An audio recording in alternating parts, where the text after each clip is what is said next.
Welcome back to NBA Cinema Look. So we got to talk about it, man. As Zach Lavine almost came to blows with a fan in the crowd, but it's not just any fan. See, this fan owns the Saya Collective shoe brand, who once had Montrezl Harrell as an athlete. Not sure if he's still there, but also, uh, he reached out to Kyrie Irving when Kyrie was going through it. Was going through with the Brooklyn Nets, and then started to have issues with Nike and broke away from there.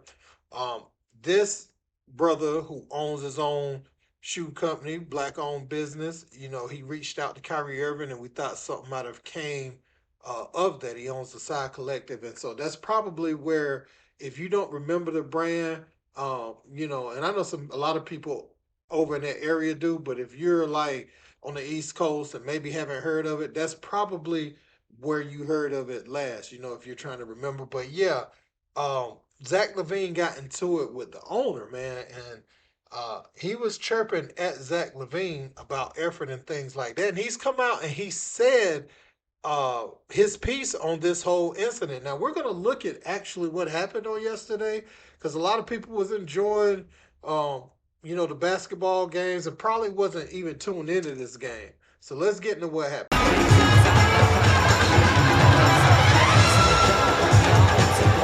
Give the Joy's got the Joy drive happening. We got an issue. Tickets for the Sacramento Kings. Get to the game. And before I even get to that, let me apologize to my wife first and foremost because she was with me, and so she had to get kicked out with me, and that's embarrassing for her. And I apologize to her. I also apologize to the security that mind my section, Glenn, Ken. I'm sorry that you guys had to restrain me. I apologize. And then to the brother, I forget your name, with the bald head who walked me out there, I apologize to you too. I was livid, and you didn't deserve, to have to push me out of the game. I should have just left. But basically what happened is, after not one, not two, not three, not four, but after the sixth time, Zach Lavine leaves his man wide open for a three. Doug Christie calls the timeout. They come over to the bench.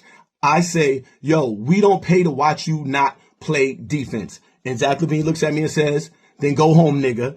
I see people saying he called me a bitch. He did not call me a bitch. He said, because if he did, it would have been way worse than what y'all saw. But he didn't do that. So I'm not going to put that on him, right? But he said, then go home, nigga. Take your ass home, nigga. So I started letting him have it. I was like, no, I pay to be here. You go home. You getting paid over $40 million. You only got 8 points, and we in the fourth quarter. You didn't show up.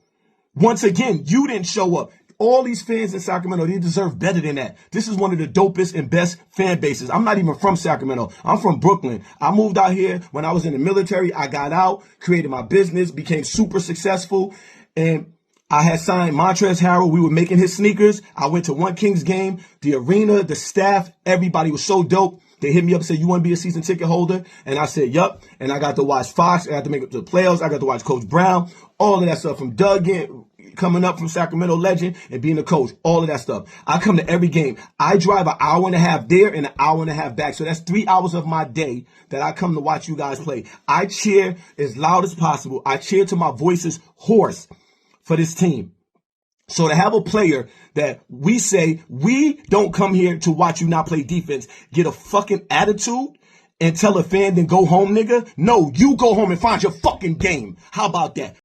Okay, so there's the fine line, right? Players are open to criticism. When you're making that amount of money, you're open to criticism. You can be critiqued harshly. At the same time, you're right there behind the bench. He's doing his job, and you're coming in very, very hard and strong in front of his entire teammate, in front of the coaching staff, in front of everybody. So it's a bit embarrassing, right? It's the one that isn't drowned out in the midst of a bunch of other voices. You're right there behind him. He's in the heat of competition. And, if you say those things, you're going to get an inflammatory response. That's kind of how I'm looking at it. And again, it's competitive sports. They make millions and millions, and you can critique, but just judging on the tone in this video, you could tell that it was intense, and the intensity probably provoked Lavine to the response that he received that he didn't like. Go home and find the game that you left there because you're not bringing it to the arena. And that's all this is about. The last game before that, we watched y'all fight back and win in overtime against the Timberwolves to come back to this game and see you put no effort. That's all the fans want is effort. Sacramento Kings have some of the best fans. They have the best, some of the best, if not the best, people that work in that arena. From the security at the metal detectors when we come in courtside parking, all of those ladies and gentlemen are super sweetheart. And that's why I come to the game. Because I know we losing games, but it's the people that you get to be around. Right? Me and my wife connect with a lot of the employees there. And even the other courtside season ticket holders. We link up, we go out, we talk business. You know what I'm saying? So that, for the people asking why I go to the games, why am I a Sacramento Kings fan? If we suck in all of this, it don't matter. It don't matter because what matters is the players that's on the court need to play like the fans deserve. That's it. I'm just a fan that want to see y'all actually try. And when we losing 41-16 in the fourth quarter, after coming back 2 nights before, whatever, and this is the effort we get now, that's all we want, guys. We just want to see y'all play with effort. We don't want y'all to be mad at us for telling y'all not playing defense. I played sports as a kid.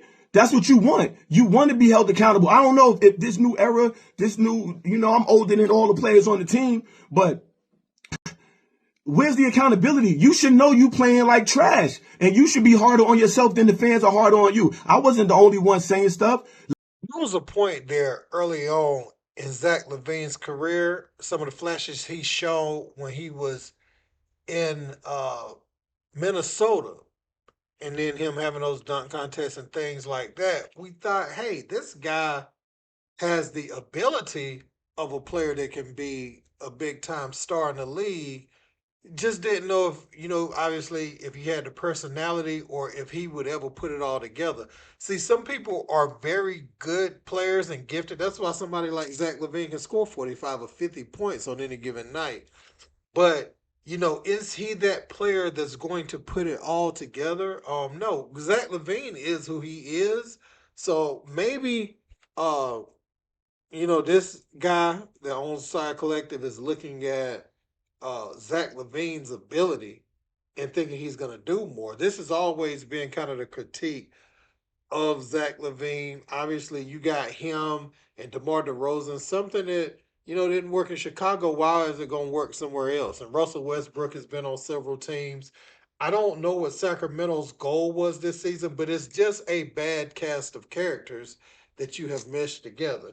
You've meshed together, people with several All-Star games and thought, hey, we must win, right? If we got guys who have, countless amount of all-star appearances and, accolades and things like that. But nah, it don't work like that. Last game before the last game, y'all got booed by the fans, and these fans hardly ever boo their own team. That says a lot. That says a lot. You know what I'm saying? So, that's what happened. It was no, Zach Lavine did not call me no bitch. So we not putting that on his jacket. That was it. He's frustrated. The fans are frustrated. But, just play. Play like you care. That's all. That's all. And the Sacramento Kings fan base, the Sacramento Kings fans deserve better. That's it. They deserve better. And the shit that y'all doing out there, we don't deserve that. You making your $46 million, you think it's all sweet to tell a courtside fan, take your ass home then, nigga? No. It's people like us that make it that they can pay you $46 million a year. So show up. And if I'm not allowed back at the Kings Arena, then so be it. As long as I get my money back, I'm cool with that too. But I wasn't wrong. I ain't say nothing. I ain't say nothing other than play some defense. We don't come here to watch you not play defense. Right? So to all the Kings fans that's been showing me love and been wanting to support me and stuff like that, I appreciate y'all. I honestly do. And y'all deserve better. And this is coming from a New Yorker who transitioned over to the Bay Area and then drive all the way from the Bay to Sac just to watch the team and support just like y'all do. Y'all always loud. Y'all make the games fun. I appreciate y'all, man. For real, salute. Yeah, man. So when you go to these games, it's okay to tell the players, give a little more effort. When you make it personal, though, I think especially if you're sitting by the court. Like I said, your voice isn't drowned out amongst the other voices in the arena. You're going to get a lot more attention. The player's going to be able to make out what you say. Who knows how close the player's family is? You know, when where they're sitting at, if they're in the skybox or if they are courtside. They may have to hear it. So you have to just be mindful of things like that. I'm pretty sure if he made a shoe that someone didn't like, he probably wouldn't want anyone coming in his place of business, telling him how to design a shoe. And so when I look at it like that, um, you just have to be mindful. Obviously Zach Levine is not that superstar player that's gonna give you a team identity. He's gonna give you 20 something points here and there, but if you're looking for him to bring culture to the team, if you're looking for DeRozan, if you're looking for anybody, I mean, Russ did it once upon a time, but Russ, he relied heavily upon his athleticism and just his downhill attacking style, and that's not where it was in his peak years. So, um, when you look around that team, you start talking about all-star level players. Sabonis is probably the one a really good team probably would look at to make somewhat of a run. I know people were looking at him to take that next step some years ago, but he never did. He got out physical by Draymond in a big way. And you look at the ascension of Alperen Sengun, he's kind of the forgotten skill big, in the league. When you look at what Sengun is able to do, and Sengun's a little bit tougher than him, a lot of bit tougher than him on the interior. But um, again, go support this brother's business. Go look at Side Collective Shoes. Like I said, he signed professional athletes. Probably is networking at the game. That's another thing I want to talk about too. Like some of these players on the end, even on the end of these benches, some of the rotational players may be some of your clients. So you don't want to engage with the player on their team, because you are a business at all times. So, you don't want to be putting people down. Zach Levine, I ain't saying you could assign him, but, you could probably sign some of these guys, maybe the Keon Ellis's and people like that of the league. So I think just looking at it from that perspective, in my opinion. But let me know what you guys think in the comments. Don't forget to like, share, and subscribe. Till next time.